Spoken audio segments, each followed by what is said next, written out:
ఈ పరిస్థితి వచ్చే దానిపైన మీరు చూస్తే జీవో 156 ఒకటి రిలీజ్ చేశారు. కాకినాడలో ఒక సంఘటన జరిగితే అప్పుడు కూడా జీవో 79 రిలీజ్ చేశారు. కానీ రెగ్యులేటరీ అథారిటీస్ మాత్రం నామమాత్రంగా చర్యలు తీసుకున్నారు తప్ప ఎక్కడ యాక్షన్స్ తీసుకునే పరిస్థితులు లేరు. దానివల్ల రిపీటెడ్గా జరుగుతున్నాయి. ఏది ఏమైనా దీన్ని నేను డీటెయిల్స్ అన్ని కూడా ఎప్పటికప్పుడు చెప్తాను, కానీ నేను ఇంకా డీటెయిల్స్ ఫర్దర్గా వెళ్ళడం లేదు. ఫర్మ్ యాక్షన్ తీసుకుంటే తప్ప ఇక్కడ ఇవన్నీ కూడా ఫుల్ స్టాప్ పెట్టలేం. I want to go very clearly. నేను ఒకసారి అప్పీల్ చేస్తున్నా ఆల్ ఇండస్ట్రియలిస్టులకి, మీరు కూడా ఈ రెడ్ కేటగిరీలో ఉండే ఇండస్ట్రీస్ అన్ని మీరు జాగ్రత్తలు తీసుకోవాలి. మీరు మాకు కూడా గవర్నమెంట్కి కానీ ప్రజలకు కానీ ఇండస్ట్రీ రావాలి, ఎంప్లాయ్మెంట్ కావాలి, వెల్త్ క్రియేట్ చేయాలి. అదే సమయంలో ప్రజల సేఫ్టీ కూడా ఈక్వల్ ఇంపార్టెన్స్ ఇవ్వాలి. అందుకే ఆల్ ఇండస్ట్రియలిస్ట్ని ఈ మీటింగ్ ద్వారా నేను పిలిపిస్తున్నాం. ఇమ్మీడియట్గా మీరు సేఫ్టీ మెజర్స్ అన్ని మీరు ఇంటర్నల్ ఆడిట్ చేయండి. ఇంటర్నల్ ఆడిట్ చేసుకొని తద్వారా మీరు ఏమేం చేయాలో ప్రికాషన్స్ తీసుకోండి. మేము కూడా డిపార్ట్మెంట్స్కి అందరికి ఆదేశాలు ఇచ్చాను. రేపు మళ్ళీ ఒకసారి గట్టిగా కూడా ఆదేశాలు ఇస్తాం ఆల్ డిపార్ట్మెంట్స్కి. ఇప్పటికే ఇంత మునుపంతా కూడా కొన్ని తీసుకొచ్చాం. ఎన్ఫోర్స్మెంట్ ఏజెన్సీస్ అన్ని ఒక కామన్ ప్లాట్ఫామ్ మీద తీసుకొచ్చాం.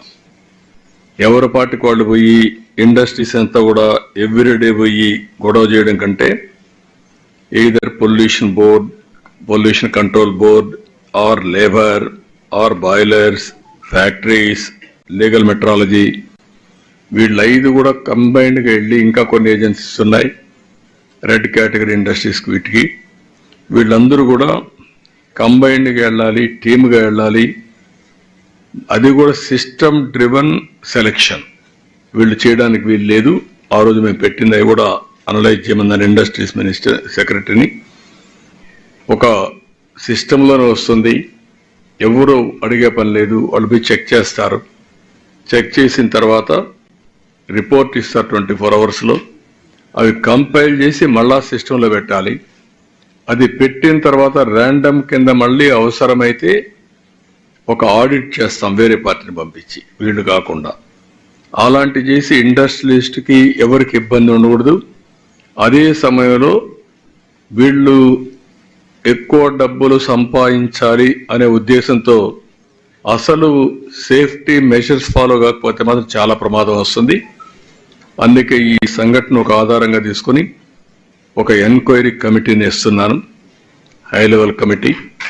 They will go through total scrutiny.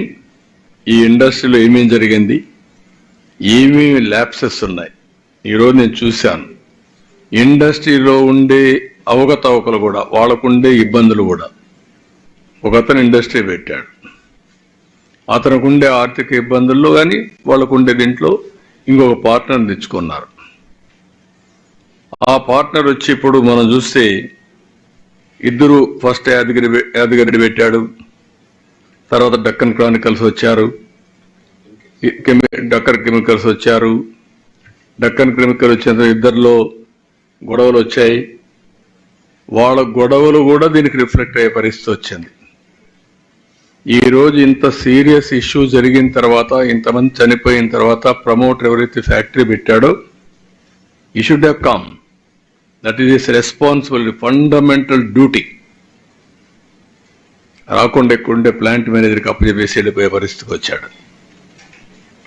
ఇంతవరకు మా అడ్మినిస్ట్రేషన్ కూడా టచ్ లేక రాలేదు. అది కరెక్ట్ అప్రోచ్ కాదు. నాకు ఇండస్ట్రీస్ రావాలి, అదే మరిగా ఇండస్ట్రీస్ని గౌరవిస్తాం. మీరు కూడా బాధ్యత తీసుకోవాలి.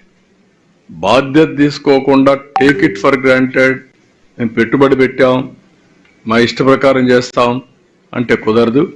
ఆ విషయం గుర్తుపెట్టుకోవాల్సిన హెచ్చరిస్తున్నా. ఈ రిపోర్ట్ వచ్చిన తర్వాత ఎవరు తప్పు చేసినా వాళ్ళని వదిలిపెట్టాం.